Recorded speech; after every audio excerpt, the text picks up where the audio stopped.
बिस्मिल्लाहिर्रहमानिर्रहीम। मेरा तल्लक value added industry से है, तो अल्हम्दुलिल्लाह हमारे पास इतने आर्डर्स हैं कि हम डबल शिफ्ट में फैक्ट्री चला रहे हैं और हम संडे वाले दिन भी फैक्ट्री चला रहे हैं, लेकिन हमसे आर्डर नहीं पूरे हो रहे। लेकिन गवर्नमेंट ने जो हमें रिलीफ दिया है वो बहुत बड़े बड़े रिलीफ दिए हैं और अपने सारे वादे पूरे कर दिए हैं, जिसमें हमारे रिफंड थे, जिसमें इलेक्ट्रिसिटी में रिलीफ था। क्या सूरत हाल देख रहे हैं आप? क्या वाकई ऑर्डर्स पूरे नहीं कर पा रहे आप लोग? बहुत देर के बाद ये सारी सूरत जो इंडस्ट्री की बिक्री आई है, पिछली हुकूमतों के पीछे पड़े रहे हैं सारे मिलके चैम्बर और हम सब, लेकिन इस गवर्नमेंट ने हमें वेलकम किया और प्राइम मिनिस्टर ने पहले दिन से ये कहा था कि फैसलाबाद की जो इंडस्ट्री बंद हो गई है हम उसको चलाएंगे, उसके जो भी सर्कमस्टांसेस हैं। तो अल्हम्दुलिल्लाह अब वो रिशेड्यूलिंग हो गई है, इंडस्ट्री चलनी शुरू हो गई है और जो हज़ारों के हिसाब से जो लेबर थी जो कि हमारे पास काम करती वो अपने काम पे दोबारा आना शुरू हो गई है। और डिमांड इस कदर ज़्यादा है कि मैं ये, क्योंकि मेरी काफ़ी देर बीच में काम बंद भी रहा, लेकिन आज हमारा कस्टमर हमारे पीछे है। अच्छा। और उनको 3-3, 4-4 माह से पहले की हम उनसे कमिटमेंट नहीं कर सकते।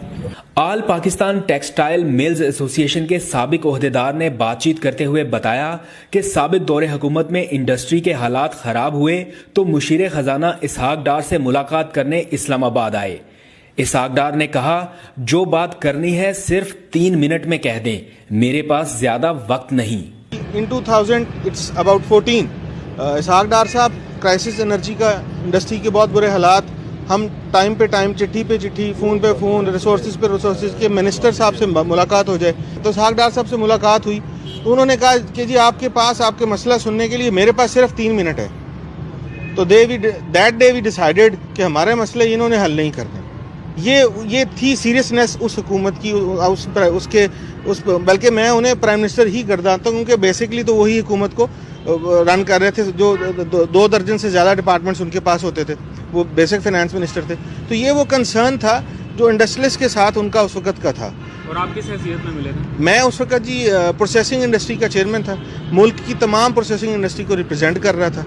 और अभी की लेटेस्ट सिचुएशन जो भी आप बता, अभी की लेटेस्ट सिचुएशन ये है कि जी लूम्स के सेक्टर के अंदर ही वी आर एक्सपेक्टिंग कि इन दिसंबर 30,000 लूम्स हमारी नई पावर लूम और air jets and water jets हमारे पास इंशाल्लाह हमारे इस इंडस्ट्रियल को जो बेरा इसमें शामिल हो चुकी होंगी और मजीद लोग इसमें करना चाह रहे हैं। लेबर के वाले से देखिए, जो ऑब्वियसली जब इंडस्ट्रियलाइजेशन होगी, जब इंडस्ट्रियलाइजेशन बढ़ेगी, जब सारा कुछ होगा, तो मैं एक फिक्रा मुझे महसूस हो रहा है कि प्राइम मिनिस्टर का वो ख्वाब कि हमने 1 करोड़ नौकरियां देनी है, वो शर्मिंदा तबीर होता नजर आ रहा है। सनतकारों ने बताया कि मौजूदा हुकूमत ने बकाया जात की मद में वाजिबुल अदा 532 अरब रुपए की खतीर रकम की अदायगी का